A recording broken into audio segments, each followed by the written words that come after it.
요셉이 그의 집 총지기에게 명하여 이르되 양식을 각자의 자루에 운반할 수 있을 만큼 채우고 각자의 돈을 그 자루에 넣고 또 네 잔 곧 은잔을 그 청년의 자루 아귀에 넣고 그 양식 값 돈도 함께 넣으라 하매 그가 요셉의 명령대로 하고 아침이 밝을 때에 사람들과 그들의 나귀들을 보내니라. 그들이 성읍에서 나가 멀리 가기 전에 요셉이 총지에게 이르되 일어나 그 사람들의 뒤를 따라가서 그들에게 이르기를 너희가 어찌하여 손을 악으로 갚느냐. 이것은 내 주인이 가지고 마시며 늘 점치는 데에 쓰는 것이 아니냐. 너희가 이같이 하니 악하도다 하라. 청지기가 그들에게 따라가서 그대로 말하니 그들이 그에게 대답하되 내 주여 어찌 이렇게 말씀하시나이까. 당신의 종들은 이런 결단코 아니하나이다. 우리 자루에 있던 돈도 우리가 가나안 땅에서부터 당신에게로 가져왔거늘 우리가 어찌 당신의 주인의 집에서 은금을 도둑질하리까. 당신의 종들 중 누구에게서 발견되든지 그는 죽을 것이요 우리는 내 주의 종들이 되리이다. 그가 이르되 그러면 너희의 말과 같이 하리라. 그것이 누구에게서든지 발견되면 그는 내게 종이 될 것이요 너희는 죄가 없으리라. 그들이 각각 급히 자루를 땅에 내려놓고 자루를 각기 푸니 그가 나이 많은 자에게서부터 시작하여 나이 적은 자에게까지 조사하매 그 잔이 베냐민의 자루에서 발견된지라. 그들이 옷을 찢고 각기 짐을 나귀에 싣고 성으로 돌아가니라. 아멘. 자, 오늘은 억울함에 대해서 묵상하겠습니다. 억울함. 사실 이 주제는 오늘 본문의 주제와 상관이 없을 수도 있지만 또 이 억울함이라고 하는 것은 심리학 특강이나 이런 마음 챙김이나 마음 치유나 이런 특강에서 여러분들이 들을 만한 강의 주제이지만 또 저 역시 이 억울함의 전문가도 아니고 또 공부해 본 적도 없지만 문득 제가 오늘 이 44장을 읽으면서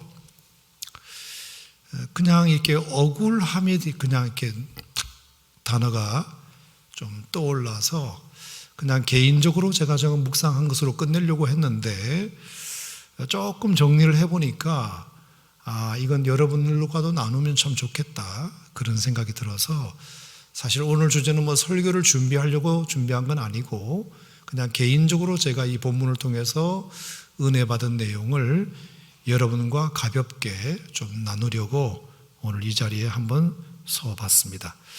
아마 여러분들도 가끔 불뚝불뚝 올라오는 그 억울함이라는 것이 사람인 이상 다 있으시리라 생각하는데요. 오늘 이 억울함을 다루는 하나님의 말씀의 지혜를 여러분이 배우셨으면 좋겠습니다. 자, 억울함이라고 하는 것은 누를 억자에 답답할 울자, 그게 억울함입니다. 누군가가 나를 너무 누르는 바람에 마음이 답답해지는 것이 억울함입니다. 더 정확하게 말하면 불공정하거나 누명 쓰는 일에 대하여 느끼는 분하고 답답한 마음.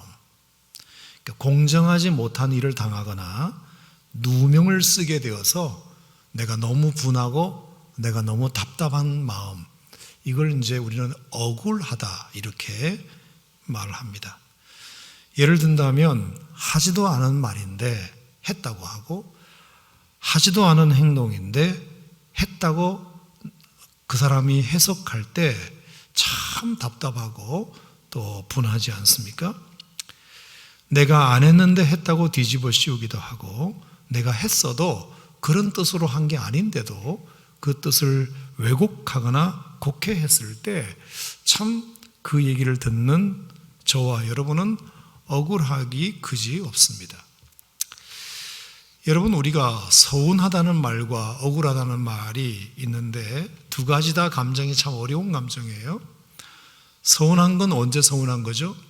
내가 뭔가 좀 위해서 최선을 다해서 뭔가를 해줬는데, 내가 좋은 일을 하고 열심히 하고 뭘 했는데 거기서 나오는 반응이 시원찮을 때 되게 서운하죠. 그래서 내가 뭘 줬으면 고맙다고 해야 되는데 뭘 이런 걸 줬냐고 그러고 뭐 이래 버리면 되게 마음이 서운할 수 있습니다. 억울함이라고 하는 것은 뭐냐? 조금 다른데요. 내가 한 일에 대하여 과소평가받는 것이 서운한 거라면, 억울함이라고 하는 것은 내가 잘못도 없는데 과대 비난을 받는, 과한 비난을 받는 그런 경우를 우리는 이제 억울하다고 말하는 것 같습니다. 참기 어려운 아주 참 힘든 감정이고요. 사람과 관계하는 이상 이런 일들은 여러분과 저에게 자주 일어날 수 있는 일입니다. 특별히 사람을 다루는 직업을 가진 사람들은 더더군다나 뭐 이런 일이 많이 생길 수 있습니다. 그래서 제가 요즘은 그렇게 하지 않는데, 한때 뭐 신학교를 가겠다, 누가 목사가 되겠다, 뭐 이런 친구들이 있으면 성경 많이 읽어? 기도 많이 해? 뭐 소명 받았어? 뭐 이런 질문을 당연히 내가 해야 되는데, 그런 질문을 안 하고 너 억울한 거 참을 수 있어? 그런 거 못 찾으면 하지 마. 아예 하지 마. 내가 그런 얘기를 자주 했었어요. 목회한다고 하면서 억울한 거 참지 못하면 아예 하들들 마. 하들들 마. 이렇게 할 정도로 굉장히 제가 한때 이것에 좀 사로잡혔던 때가 있었습니다. 특히 힘든 것은 아무리 아니라고 설명을 해도 그 사람이 풀 생각을 하지 않는다든지, 아무리 아니라고 설명을 해도 상대방이 마음을, 생각을 바꾸지 않을 때 참 힘들고 억울한 것 같습니다. 내가 뭔가 설명을 하는데 그걸 변명으로 알아듣는다든지, 또 변명하는 내 태도를 더 문제 삼는다든지 뭐 그러면 참 견디기 힘든 것 같습니다. 갑자기 옛날 생각이 막 떠오르고 그래서 조금 그렇긴 한데, 하여간 미치고 환장할 그런 노릇이고요. 화병도 생길 수 있습니다. 자, 억울함에 대한 얘기는 요정까지 하고요. 자, 요셉의 스토리를 이렇게 가만히 보면서 참 어지간히 억울했겠다, 그런 생각을 제가 성경을 읽으면서 했어요. 자, 예를 든다면, 자, 요셉에게 억울한 것이 있다면 어떤 것일까요? 요셉의 스토리 중에. 자, 예를 든다면 참 창세기 37장에 보면 요셉이 이제 꿈을 꿨어요. 2번 꿈을 꿨죠. 볕단이 절을 하는 꿈도 꾸고 해와 달과 별들이 절하는 꿈도 꾸고 이제 꿈을 꿨는데, 너무나 신기한 꿈이고 너무나 대단한 꿈이잖아요. 웬만하면 형들한테 얘기 안 하려고 그랬는데 너무나 신기한 꿈을 2번 연거푸 꿨기 때문에 형들에게 이제 얘기를 했어요. 얘기를 또 뭐 하는 것이 잘못한 건 아니잖아요, 그죠? 특별히 요셉은 아무튼 이제 엄마가 일찍 돌아가시고 동생 친 피부치 동생을 이제 자기가 봐줘야 하는 그런 상황에서, 또 10명의 형들의 그 배다른 형들의 또 여러 가지 또 힘든 부분도 있었고, 그래서 아마 요셉에게는 그런 기대를 했을 수도 있어요. 뭐 내가 요셉한테 물어본 건 아니지만 이걸 통해서 좀 요셉이 위로받고 싶은 마음. 자, 동생이 그런 꿈을 꿨다고 칩시다. 그러면 형들이 좀 넉넉한 마음을 가지고 있다면, 아이고 우리 동생 그런 꿈 꿨어? 이야, 앞으로 출세하겠네. 출세하면 형도 좀 잘 좀 봐줘. 이렇게. 너 출세하면 우리 형들도 좀 한 자리 할 수 있도록 좀 해줘. 이렇게 농담으로 받아들일 수 있는 충분한, 동생이 그런 꿈을 꿨다는데, 근데 그 분위기가 그게 아니었던가 봐요. 얼마나 그 꿈 때문에 형들이 화를 냈는지, 그러니까 자기는 그런 뜻으로 말한 게 아닌데 저 형들에게 좀 위로도 받고 격려도 받을 마음에서 한 건데 그렇게 나오니까 동생이 굉장히 억울했을 것 같다. 마치 나대는 것 같아서, 나대는 것 같고 철딱서니가 없는 것 같고 이런 취급을 받으니까 요셉으로서는 좀 억울하지 않았을까, 그런 생각을 합니다. 뿐만 아니라 아버지 심부름을 갔을 때도 마찬가지예요. 자, 아버지 심부름을 처음에는 세겜인 줄 알고 갔어요. 세겜도 꽤 먼 거리입니다. 55km라 그랬죠. 하지만 아버지가 심부름을 보냈으니까 갔는데 가보니까 형들이 있다 없다? 없었다. 그래서 동네 아저씨한테 물어보니까 너희 형님들 저기 도단으로 갔다. 한 30km를 또 더 가야 돼. 그래서 그냥 돌아가 버릴까 말까 고민을 했지만 그래도 아버지의 심부름이니까 내가 형님들한테 가야지. 그래서 또 30km를 더 걸어서 그 무거운 짐을 들고 어쨌든 간에 형님들에게 전할 맛있는 도시락도 준비해서 간 것 아닙니까? 그렇게 갔더니 결국은 돌아온 게 뭐죠? 죄송한 표현이지만 저 자식이 여기 어디라고 와 이러면서 결국은 죽이겠다 어쩌겠다 구덩이에 집어넣고 또 노예로 팔고 이런 일이 생기게 됐어요. 그러니까 되게 서운하고 되게 억울하고 그런 마음이 생길 수 있죠. 나는 최선을 다해서 뭔가를 형님들을 위해서 이 먼 곳까지 중간에서 돌아갈 수도 있었지만 내가 여기까지 정말 도합 85km를 왔는데 형님들이 그렇게 나를 취급할 때 얼마나 마음이 참 안 좋았을까, 그런 생각도 하게 되고요. 보디발 장군의 집에 팔려가서 노예 생활을 할 때도 마찬가지. 처음부터 가정총무로 들어간 건 아니잖아요. 처음에는 가장 하층 노예로 들어갔을 거란 말입니다.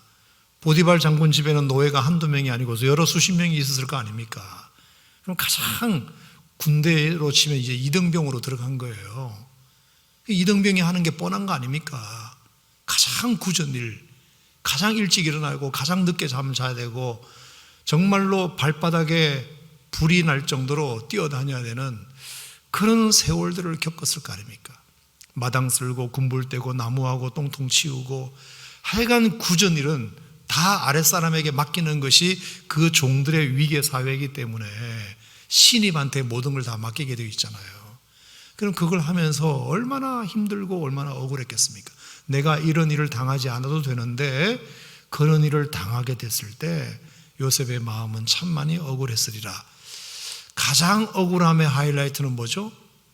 그렇게 해서 가정총무가 됐는데 어느 날 갑자기 보디발 장군의 아내의 유혹에 자기는 정말 주인을 배신할 수 없어서 그리고 하나님께 죄를 지을 수 없어서 정말로 좋은 마음에 그 부인의 청을 거절하고 뛰쳐나왔는데 세상의 만상에 그 부인이 완전히 누명을 뒤집어 씌워가지고 자기 남편한테 고자질해서 결국에 그 남편도 부인 말만 듣고 나를 감옥에 넣었다.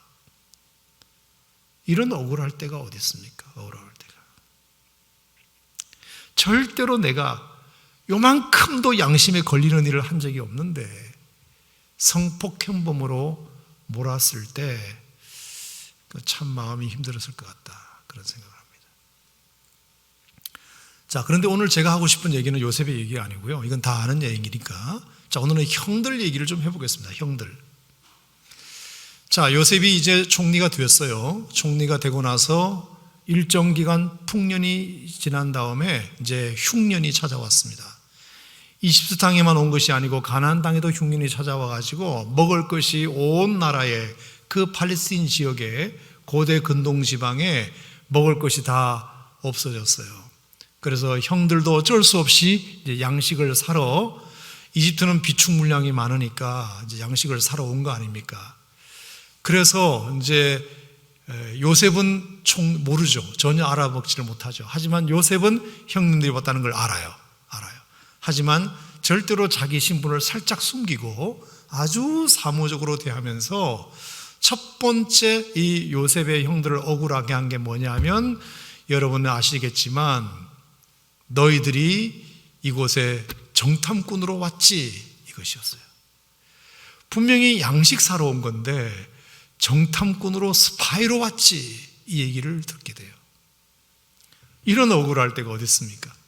아니, 우리가 무슨 국가정보원의 공무원도 아니고 우리는 그냥 배가 고파서 돈 주고 양식 사러 왔을 뿐인데, 요셉이 자기를 보고 무슨 근거도 없이 갑자기 정탐꾼이라는 소리를 듣게 됩니다. 무조건 정탐꾼이라고 몰아붙여요. 그러면서 하는 말이, 정탐꾼이 아닌 것을 증명하려면 여기 이 자리에 오지 않은 너희 막내, 베냐민이죠, 막내를 데리고 와라, 이렇게 또 얘기를 해요. 막내를 데리고 와라. 안 데리고 오면 여기서 못 나간다. 그러면서 아무 잘못도 없는 그 형들을 사흘 동안 가둬요. 사흘 동안. 자, 42장 한번 보시겠어요? 42장 17절 16절 끝에 보면, 그리하지 아니하면 너희는 과연 정탐꾼이니라 하고 그들을 다 함께 며칠을 3일을 가두었더라. 아무 잘못도 없는데 갑자기 사흘 유치장에 갇히게 됩니다. 이런 억울할 때가. 자, 이건 이제 시작에 불과하고요.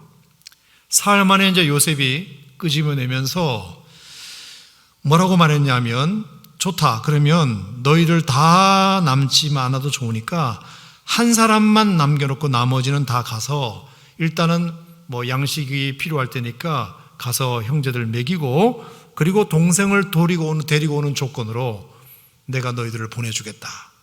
하지만 한 사람은 인질로 남아라. 그러면서 한 사람을 인질로 잡게 됩니다. 자, 그 인질로 잡힌 사람이 누구냐 하면, 누구였죠? 24절에 보면, 요셉이 그들을 떠나가서 울고 다시 돌아와서 그들을 말하다가 그들 중에 시몬을 끌어내어 그들의 눈앞에서 결박하고, 시몬을 요셉이 그냥 선택을 합니다. 지목을 해요. 너 여기 갇혀 있어. 형들 돌아올 때까지, 동생 데리고 올 때까지 너 여기 볼모로 잡혀 있어. 그러니까 시므온은 또 얼마나 억울합니까? 아니, 왜 하필이면 10명 중에 나냐고. 네. 그럴 수 있잖아요. 특히 자, 르우벤, 시몬, 레위, 유다, 또 이사갈, 스불론, 요 6명은 레아의 아들이랍니다. 그러니까 원래 마누라 부인의 아들이에요. 레아의 정부의 아들이고, 나머지 갓, 아셀, 단, 납달리는 종들의 자식이잖아요. 그러면 잡으려면 저 단, 납달리나 갓, 아셀 중에서 한 사람을 잡으면 덜 억울할 텐데, 나는 어떻게 내가 왜 그냥 밑도 끝도 없이 시몬을 그냥 너 남아 이렇게 된 거예요. 이유라도 알면 덜 억울할 텐데 이유를 모르니까 억울한 거죠. 아무 잘못도 없이 사흘 갇힌 것도 억울한데 그 이방 땅에 시므온이 혼자 남게 되고 형들 9명은 이제 집으로 돌아갑니다. 성경을 아무리 뒤져봐도, 주석을 아무리 찾아봐도 왜 요셉이 시므온을 남으라고 했을까 설명을 안 해주니까 이내 몸이 얼마나 답답한지 모르겠어요. 그래서 제가 이렇게 추측을 한번 해봤어요. 이건 아닐 수도 있어요. 왜 하필 시므온일까 생각을 해봤는데, 시므온이 둘째 아들이잖아요. 둘째 아들. 르우벤이 첫째 아들이고 시므온이 둘째 아들인데, 자, 르우벤은 레아가 어떻게 낳았죠? 자, 야곱이 첫날 밤에 라헬인 줄 알고 들어갔다가 라헬이 아니고 아침에 일어나 보니까 레아였다. 그렇게 해서 실수로 태어난 아이가 르우벤이에요. 그렇죠? 그러니까 르우벤은 사실은 잘못이 없어요. 그냥 실수로 태어난 아이니까. 그 다음에 태어난 아이가 시므온인데, 자, 이 시므온은 뭐냐 하면 결국은 야곱이 자기 아버지가 자기 어머니 라헬을 버리고 레아의 자기 발로 한 번 더 그 방을 찾아가서 낳은 아들이에요. 그러니까 첫날 실수로 낳은 아들은 어떻게 할 수 없지만 둘째 시몬을 임신하게 된 것은 자기 아버지가 자기 친엄마 라헬을 버리고 레아를 찾아가서 낳은 아들이기 때문에 특별히 요셉에게는 이 시몬이 약간 억가심정이 있지 않았을까. 그래서 제가 결론은 뭐냐, 요셉도 뒤끝이 있었다, 그 생각을 합니다. 우리끼리 하는 얘기예요. 요셉한테는 얘기하지 마세요. 약간 뒤끝이 있어요. 살짝 뒤끝이 있었구나. 저의 해석보다 더 탁월한 해석이 있으시면 저한테 설교 끝나고 말씀해 주시면 좋겠습니다. 저는 그냥 그렇게 생각을 했습니다. 자, 어쨌든 그렇게 해서 시몬이 이제 남게 됐는데,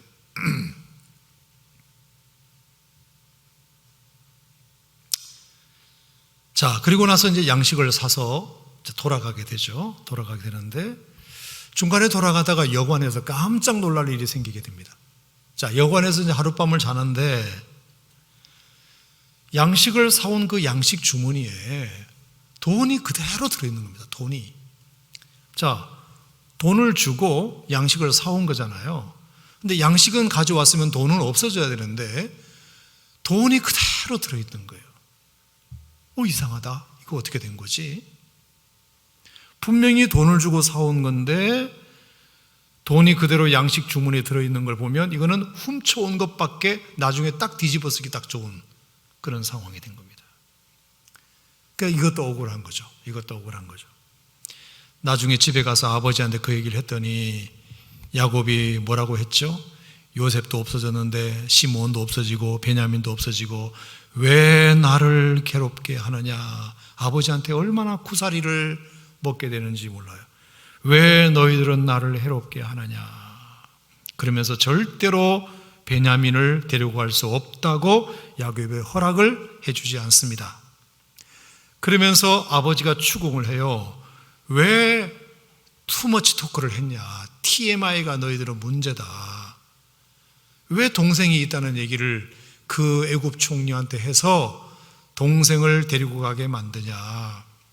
그랬더니 뭐라 그러죠? 자, 43장 7절 보겠습니다. 43장 7절 시작. 그들이 이르되 그 사람이 우리와 우리의 친족에 대하여 자세히 질문하여 이르기를 너희 아버지가 아직 살아계시느냐 너희에게 아우가 있느냐 하기로 그 묻는 말에 따라 그에게 대답한 것뿐이니 그가 너의 아우를 데리고 내려오라 할 줄을 우리가 어찌 알았습니까? 아버지, 그 사람이 꼬치꼬치 우리 집안에 묻길래 제가 대답한 것밖에 없는데 어떻게 그 대답을 듣고 동생을 데리고 오라고 말할 줄을 우리가 어떻게 알았습니까, 아버지? 얼마나 형들도 억울한지 몰라요. 자기들이 잘못한 것 하나도 없는데 아버지한테 너무 쿠사리를 먹으니까 그것도 힘들고. 하여간 형들도 어지간히 지금 어려운 상황이 된 것 같습니다. 자, 결국 어떻게 됐죠? 우여곡절 끝에 야곱은 좋다. 그러면 베냐민도 데려가거라. 하지만 반드시 무슨 수술을 써서라도 베냐민을 다시 데리고 와야 된다. 자, 이렇게 이제 약속을 받고 가게 됩니다. 자, 그러면서 이제 야곱이 하는 말이 뭐냐 하면 그 대신 아마 그 요셉 총리가 그냥 둘 것 같지 않으니까 갑절의 돈을 가져가거라. 갑절의 돈을 가져가거라. 그렇게 해서 돈을 쥐어서 보내게 됩니다. 자, 그렇게 해서 이제 내려갔더니 베냐민과 함께 온 거잖아요, 이제.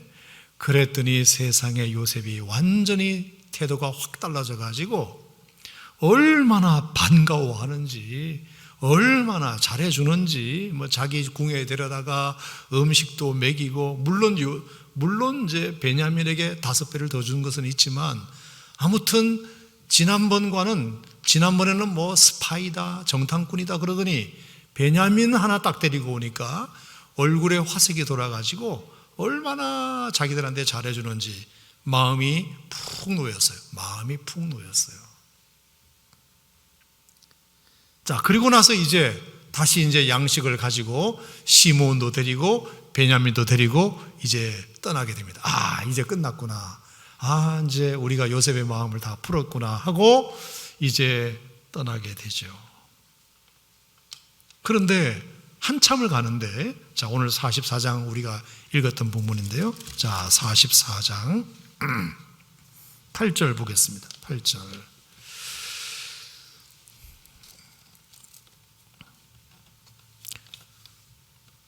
우리 자루에 있던 돈도 우리가 가나안 땅에서부터 당신에게로 가져왔거늘 우리가 어찌 당신의 주인의 집에서 은금을 도주기를 하겠습니까? 당신의 종들 중 누구에게든지 발견되든지 그는 죽을 것이요 우리는 내 주의 종들이 되리이다. 자, 이게 무슨 말이냐면 요셉이 이번에는 또 뭘 넣느냐 하면 베냐민의 자루에다가 뭐를 넣었죠? 은잔을 넣었죠. 은잔을 넣었어요. 요셉이 또 이렇게 은잔을 이제 장난을 친 거예요. 이번에는 이제 괜찮겠지. 대접도 잘 받고 이제 가는데 뒤에서 말을 타고 오면 너가 툭툭툭툭 오니까 조금 불안해. 지난번에 한번 당했거든. 그래도 우리는 이번에는 뭐 잘못한 게 없으니까 그랬는데 그 사람이 와가지고 하는 말이 왜 또 뭘 훔쳐갔느니 이러니까 우리는 뭘 훔쳐간 게 없는데요. 아무리 뒤져봐도 아마 없을 텐데요. 만약에 그런 게 보이면 우리는 정말 당신들의 종이 되겠습니다. 우리는 그냥 죽어도 우리는 할 말이 없습니다. 이렇게 이제 자신감 있게 이렇게 얘기를 하게 되었어요. 자, 그런데 11절에 보니까 그들이 각각 급히 자루를 땅에 내려놓고 자루를 풀었는데 나이 많은 자에게서부터 나이 적은 자에게 조사를 다 해봤더니 결국 그 잔이 누구에게서 발견됐다? 베냐민의 자루에서 발견이 된 것이에요. 세상에 이런 억울할 때가. 베냐민, 너 정말 네가 넣었니? 아니에요, 형님들. 어떻게 제가 그런 걸 넣을 수 있겠어요? 그러니까 그게 은잔에 발이 달려서 제 발로 그 주머니 속에 들어가지 않고서는 이해할 수 없는 일이 벌어진 거예요. 억울하다 안 하다? 억울하다. 지난번에도 한번 돈 때문에 그랬는데 이번에는 또 은잔 때문에 이렇게 됐으니 이제 우리는 죽었구나. 자, 이런 내용들입니다. 자, 형들은 결국은 아버지의 명을 받고 양식을 사러 애굽에 갔을 뿐인데 처음에 가자마자 밑도 끝도 없이 스파이 취급을 당하질 않나. 돌아가려고 했더니 돈 훔쳐갔다고 또 뭐라고 그러진 않나. 다시 데리고 갔더니 잘해주는 척 하더니 다시 오니까 이제는 은잔을 훔쳐갔다고 또 뒤집어 씌우지를 않나. 이런 일이 형들에게도 42장, 43장, 44장에 걸쳐서 어지간히 억울한 일을 형들도 당하게 되었다. 이 뜻입니다. 자, 이렇게 요셉도 요셉이지만 형들도 억울한 일을 나름대로 당하는 일이 생겼는데, 자, 이걸 보면서 제가 몇 가지 오늘 이제 여러분과 같이 나눌 이야기가 있는데요. 어떻게 하면 억울함이 잘 해결이 안 되고 어떻게 하면 억울함이 잘 해결되는가? 오늘 본문을 보니까 몇 가지 좀 도움이 될 만한 내용이 있어요. 첫 번째, 억울하다고 해서 사실을 왜곡하는 것은 절대로 하지 말아야 된다. 첫 번째, 그러니까 변명을 하거나 왜곡을 하는 것, 그것은 억울한 문제를 해결하는데 별로 도움이 안 된다. 이게 첫 번째예요. 자, 42장 13절 말씀을 한번 볼까요? 42장 13절.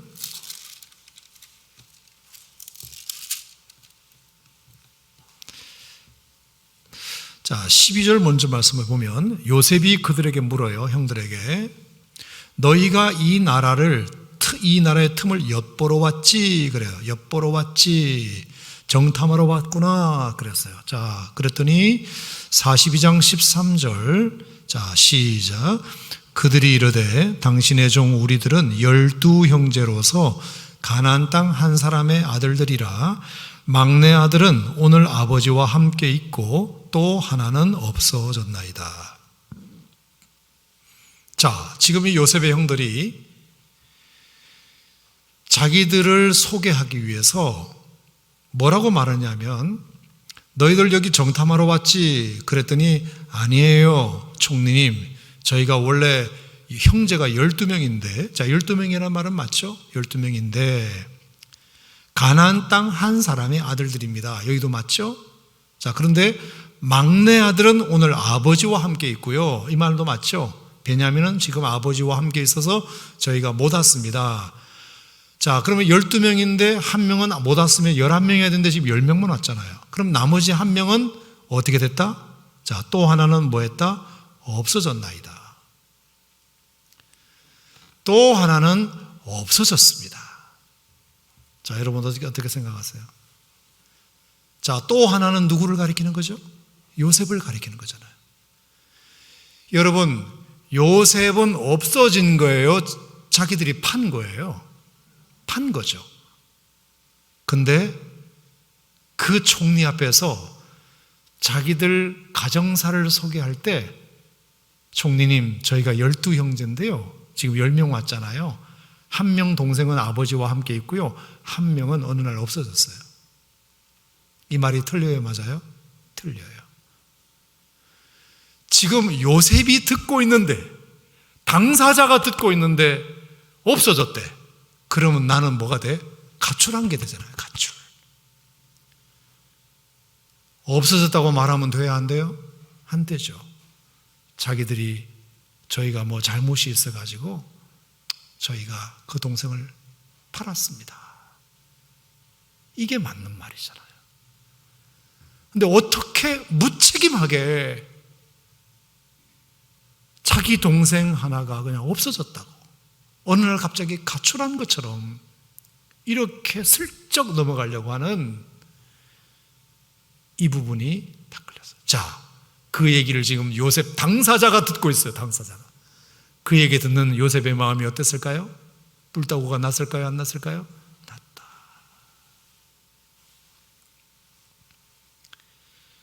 그러니까 14절에 요셉이 그들에게 이르되 내가 너에게 이르기를 너희는 정탐꾼이나 한 말이 바로 이것 때문이야.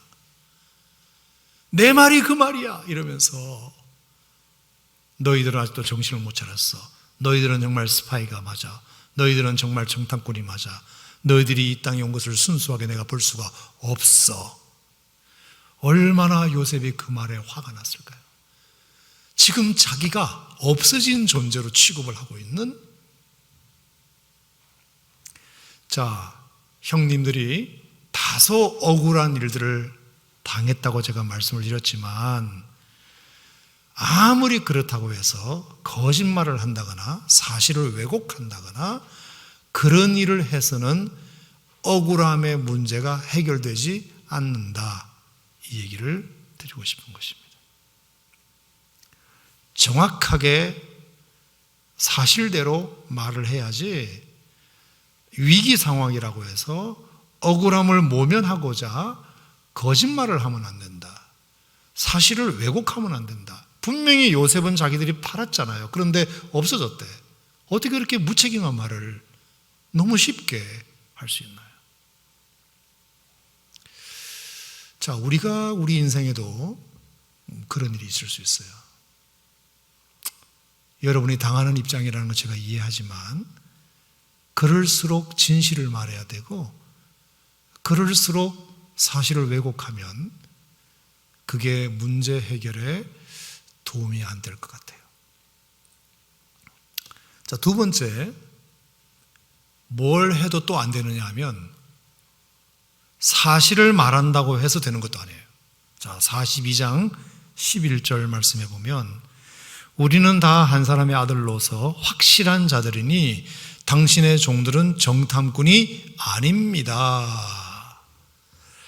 자, 억울한 사람들이 대부분 하는 얘기가 뭐냐면 상대방이 나에 대해서 너무 오해하고 있기 때문에 그건 틀렸다고, 당신이 잘못 생각한 거라고, 내가 하는 말이 확실하다고, 내가 하는 말이 확실하다고 그러면서 아니라고 하고 내 말이 맞다고 하고 이렇게 계속 주장하는 것을 말해요. 저도 이 실수는 굉장히 많이 했어요. 너무 답답하니까. 상대방이 나에 대해서 너무 많은 오해를 하고 있으니까 그 말은 틀렸다고, 아니라고, 내 말이 맞다고 얼마나 많은 주장을 했는지 몰라요. 그럴 때마다 그 사람의 마음이 풀어졌다 안 풀어졌다? 하나도 안 풀어지더라고요. 신기하게.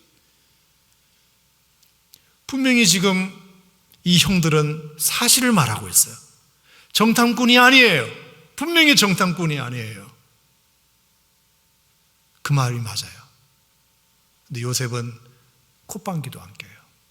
오, 그래요? 오, 정탐꾼 아니셨어요. 제가 오해했습니다. 죄송합니다. 이렇게 풀지 않아요. 거의 대부분의 사람들은 사실을 말한다고 해서, 거짓말을 하면 절대로 안 되지만 사실을 말한다고 해서 풀리지 않더라고요. 자, 여러분들의 경험을 있으면 한번 얘기해 보실래요? 어떠셨어요? 사실을 말하면 그냥 금방 억울함이 풀리던가요? 그 사람이 어우 미안하다고, 그러셨냐고 그러던가요? 아니더라고요.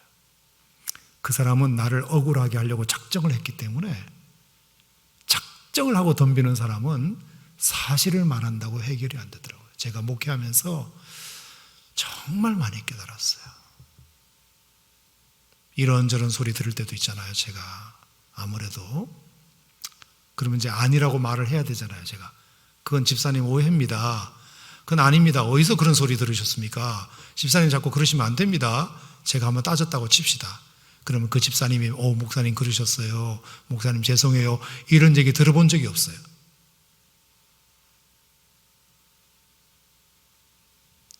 일단 억울한 일을 당하면요, 사실을 말하는 것 갖고 해결이 안 돼요. 신기하게. 그러니까 여러분도 그렇게 하지 마세요. 가만히 제가 배운 건 뭐냐면,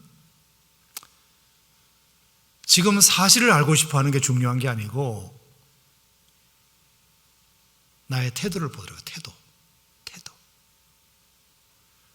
내가 이렇게 나왔을 때 저 사람이 어떻게 나오는지 보자. 그걸 내가 옛날에 많이 몰랐어요. 사실을 증명하면 되는 줄 알았어요. 근거 서류를 갖고 와서 사실을 딱 갖다 놓고 네 말이 맞는지 내 말이 맞는지 한번 따져보자. 이렇게 해서 아주 그 사람의 코를 납작하게 해주면 되는 줄 알았어요. 근데 아니더라고요. 그러면 그 사람은 나랑 더 원수가 되더라고요. 그리고 나를 아주 안 좋게 보더라고요. 그렇다고 와서 따지냐? 이렇게 또 얘기하시더라고요. 사람들 말을 잘 못 알아듣겠어요. 나는 사람의 마음을. 예.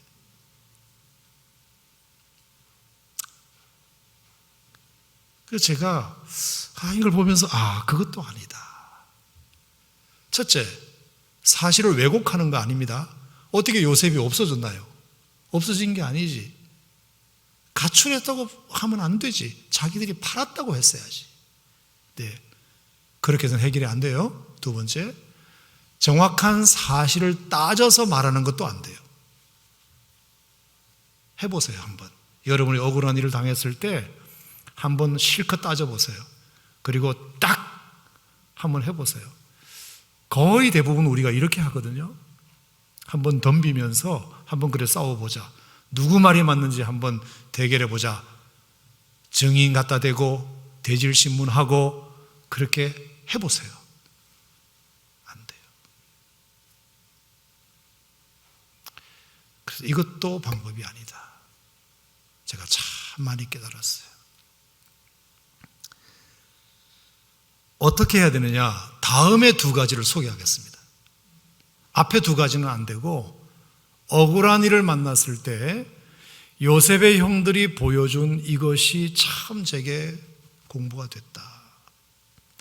첫 번째는 억울하다고만 여기지 말고 혹시 내 잘못은 없는가 생각해 보자.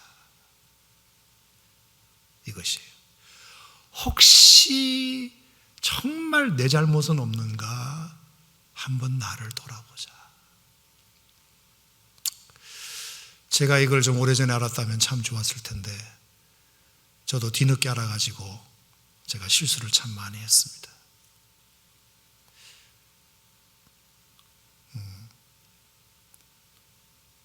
그냥 억울하다고만 생각했지 나를 돌아볼 수는 여유가 없었어요. 저에게 너무 분한 나머지. 근데 그럴수록 정신을 차리고 그래 저분이 저렇게까지 말하는 데에는 뭔가 이유가 있겠지 하면서 나를 한번 살펴볼 필요가 있어요. 자, 형들이 잘한 게 뭐냐? 형들이 이 부분을 아주 잘했어요. 자, 42장 21절인데요. 21절. 자, 보세요. 읽겠습니다. 시작. 그들이 서로 말하되 우리가 아우의 일로 말미암아 범죄하였도다. 그가 우리에게 애걸할 때에 그 마음의 괴로움을 보고도 듣지 아니하였으므로 이 괴로움이 우리에게 임하였구나. 우리가 요셉을 팔 때 그렇게 애걸했는데 그 괴로움을 보고 우리가 듣지 않아서 그 괴로움을 우리가 받는구나. 그 값을 우리가 지금 받는 거다.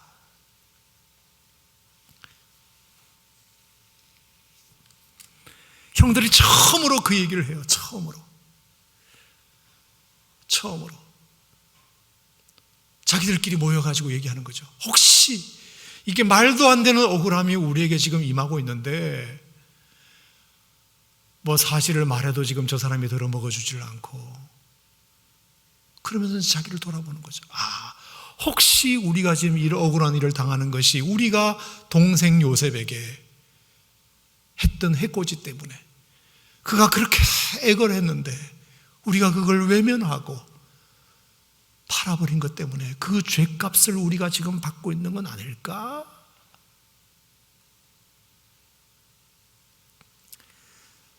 그 말을 하는데요. 자, 보세요. 23절. 성경만큼 재밌는 책은 없어요. 자, 23절. 자, 그들 사이에 뭐를 세웠다? 통력을 세웠으므로 그들은 요셉이 듣는 줄을 알지 못했다. 자, 자기들이 그렇게 말하는 것을 요셉은 못 듣는다고 생각했어요. 왜? 요셉은 애굽 사람이라고 생각했으니까. 근데 요셉이 그 말을 다 들었다 안 들었다? 다 들었다. 그랬더니 놀라운 장면이 납니다. 24절 시작. 요셉이 그들을 떠나가서 울고. 처음으로 성경에 요셉이 우는 장면이 여기서부터 이제 나오게 됩니다. 요셉이 왜 울었을까요? 형들이 드디어 자신의 잘못을 뉘우치는 이야기를 자기들끼리 나누는 모습을 보고 마음에 너무 감동이 돼서 거기서는 못 울고 저기 다른 방에 가가지고 울고 나와요. 감사하다고. 드디어 우리 형님들이 자기 잘못을 깨닫기 시작했다고. 요셉의 마음이 첫 번째로 누그러지는 계기가 됩니다. 자, 억울함이 생겼을 때 거짓말하는 거 이건 안 됩니다. 사실을 따져 묻는 거 그것도 효과 없습니다. 어떻게 해야 된다고요? 혹시라도 나에게 좀 잘못은 없는가? 요셉이 그렇게 구걸할 때, 애걸할 때 우리가 너무 매몰차게 했지. 그거를 자기들끼리 나누는 얘기를 요셉이 듣고 드디어 울음보가 터져요. 제가 이 본문을 보면서 그렇구나. 자, 뿐만 아닙니다. 44장 보겠습니다. 44장 16절. 44장 16절. 자, 유다의 말동에도 그 말이 나와요.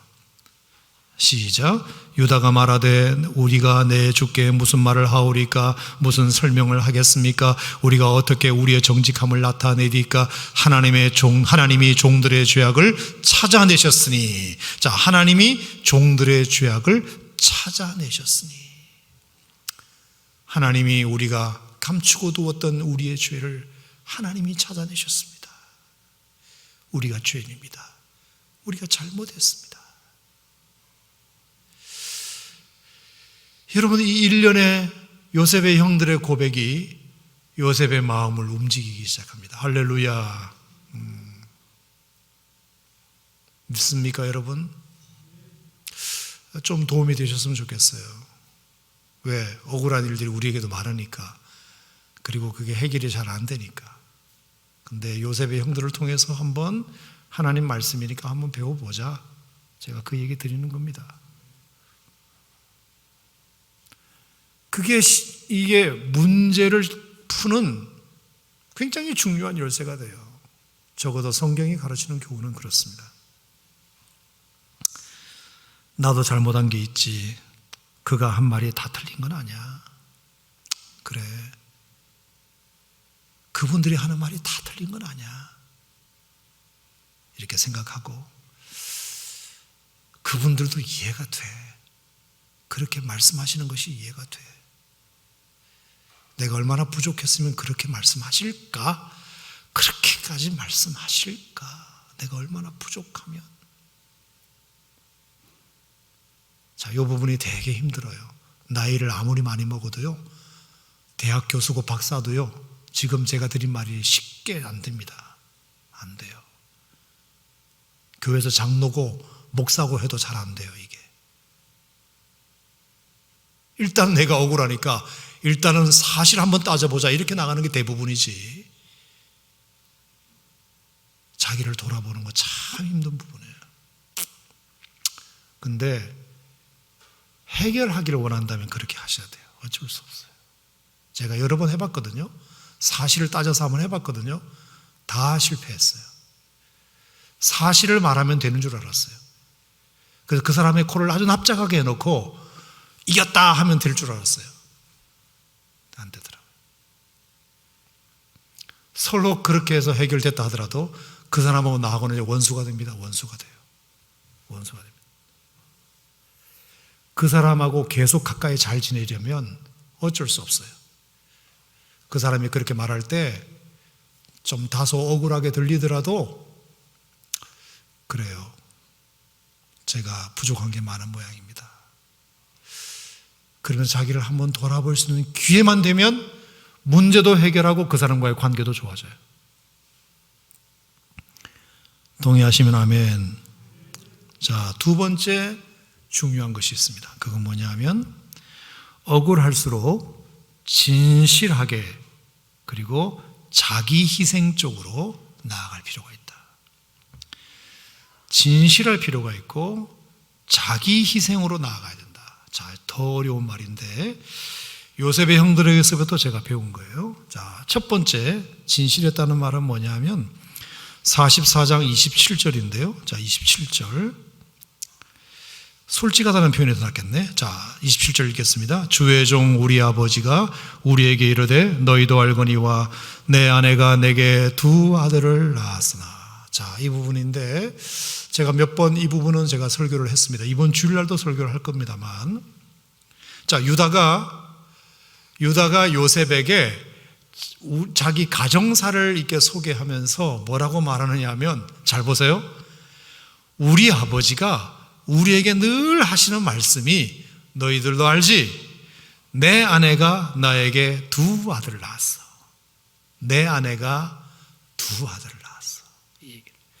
우리 아버지가 늘 아침마다 우리를 불러놓고 하는 말이 이놈들아 니들 알지? 내 마누라가 내게 두 아들을 낳았어. 여러분 어떻게 들리세요? 자, 지금 야곱에게는 아내가 한 명이 아니고 네 명이고 자식이 12이잖아요.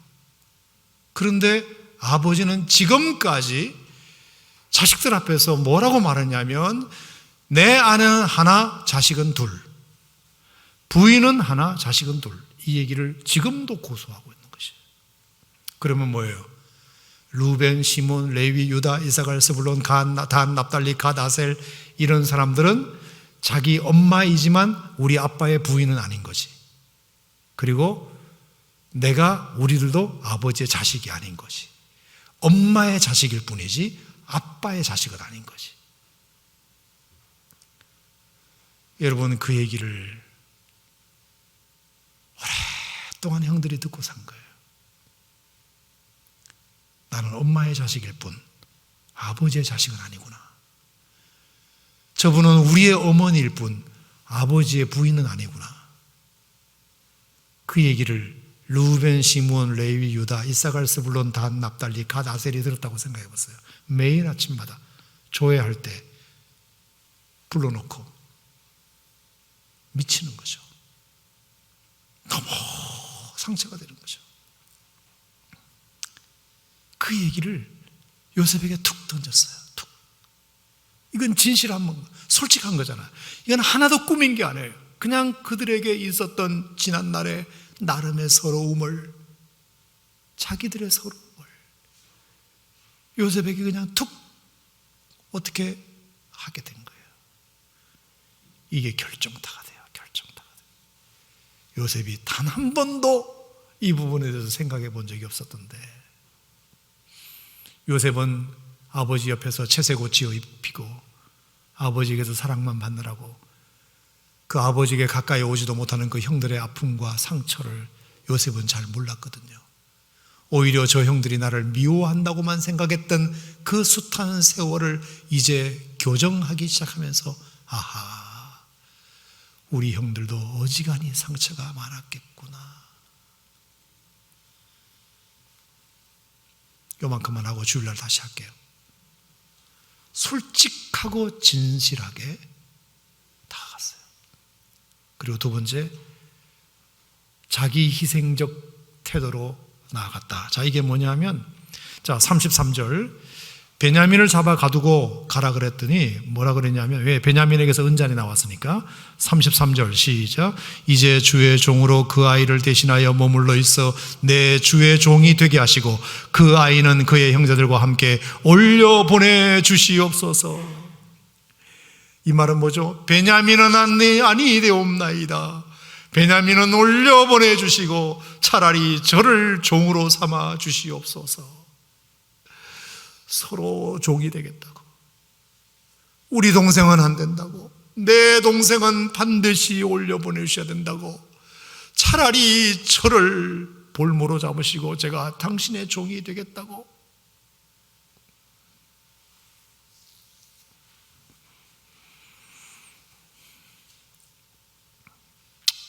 그렇게 나오는 거예요.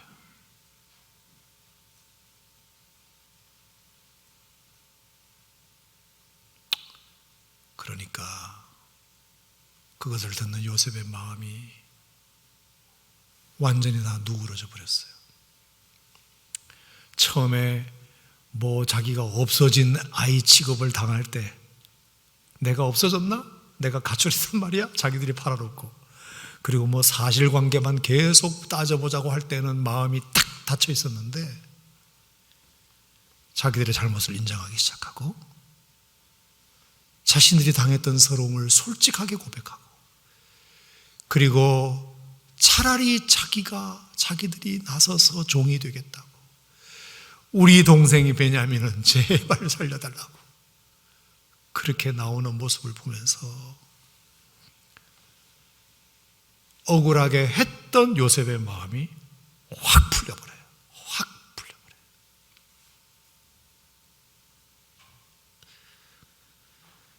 자기가 희생하겠다고, 대신 희생하겠다고 그렇게 나서는 사람을 향해서는 누구도 돌을 던질 수가 없나 봐요. 누구도. 자, 여러분, 이것이 오늘 이 억울함을 요셉의 형들이 풀게 된 비결이라고나 할까요? 제가 묵상을 그렇게 했습니다. 오늘의 결론은 이것이에요. 저는 예수님 생각이 났어요. 예수님은 얼마나 억울하셨을까? 예수님에게 제일 억울했던 것 중에 하나는 뭐냐면, 마태복음 26장에 나오는데 65절인가, 그 유대 종교 지도자들이 예수님에게 뒤집어 씌운 죄목이 하나 있어요. 그게 뭔지 아세요? 신성모독이라는 죄목이었어요. 신성모독이 뭔지 알죠? 하나님의 이름을 망령되게 모독했다는 죄잖아요. 그것을 세상에 예수님에게 뒤집어 씌웠어요. 여러분, 예수님은 평생을 하나님의 영광을 위하여 사신 분이에요. 단 한 번도 좌고우면하지 아니하고 하나님의 영광을 위하여 사셨던 분이에요. 그분만큼 하나님의 영광을 위하여 사신 분이 누가 있어요? 그런데 거기다가 신성모독이라는 정말 말도 안 되는 죄를 제사장들이 뒤집어 씌워요.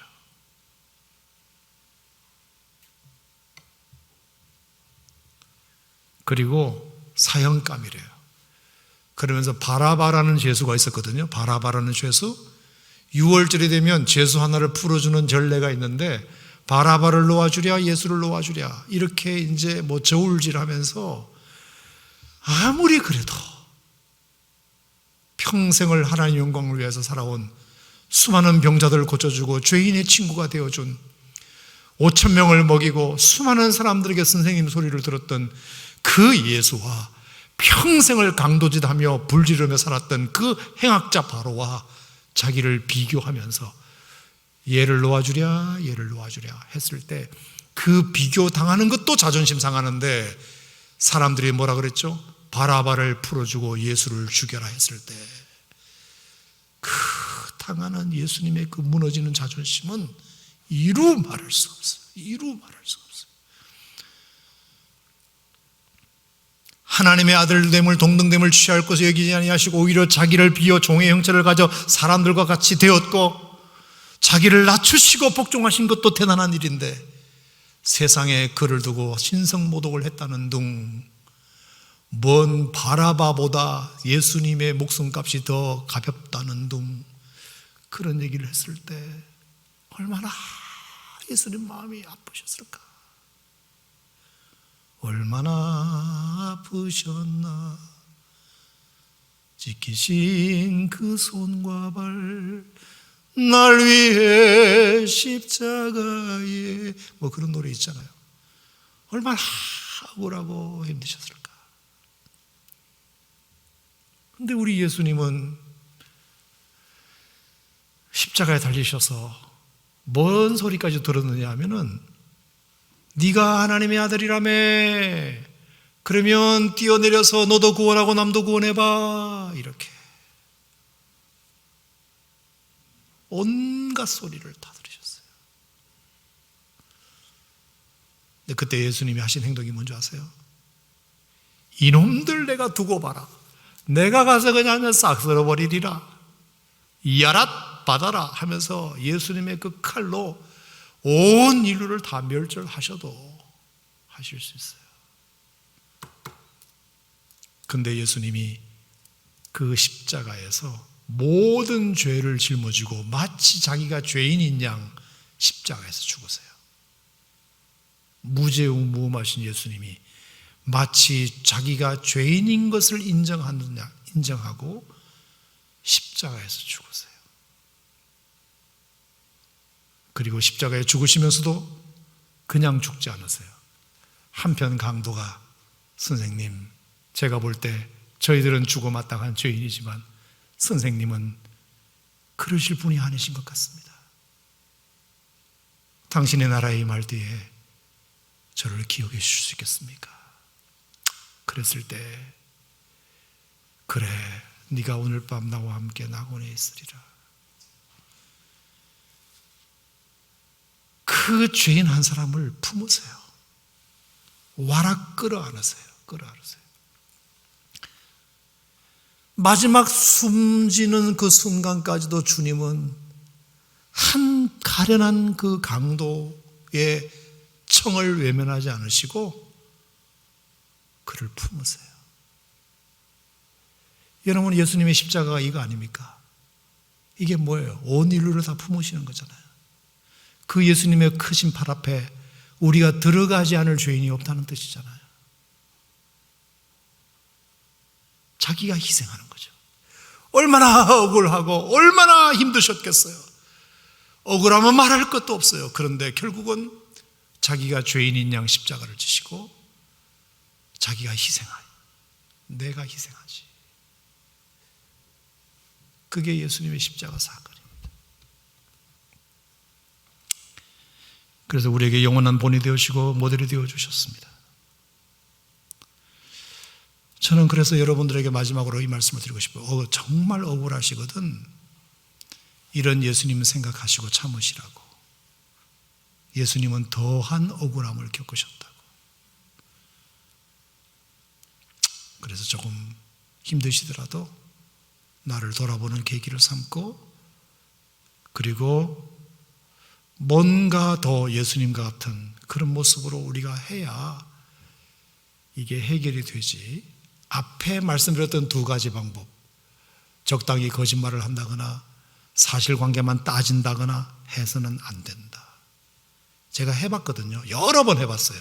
한 번도 안 됐어요. 한 번도. 그러니까 여러분도 하지 마세요. 안 돼요. 절대로 공평하지 않은 세상, 나를 몰라주시는 세상, 한 일도 대접도 못 받고 하지 않은 것도 누명 씌우는 세상, 여러분 예수님을 묵상하지 않으면 절대로 견딜 수 없는 세상, 상처받다 끝나는 세상입니다. 좀 말씀이 길어졌는데요, 오늘 이 말씀이 여러분들에게 도움이 되셨으면 좋겠습니다. 기도하겠습니다.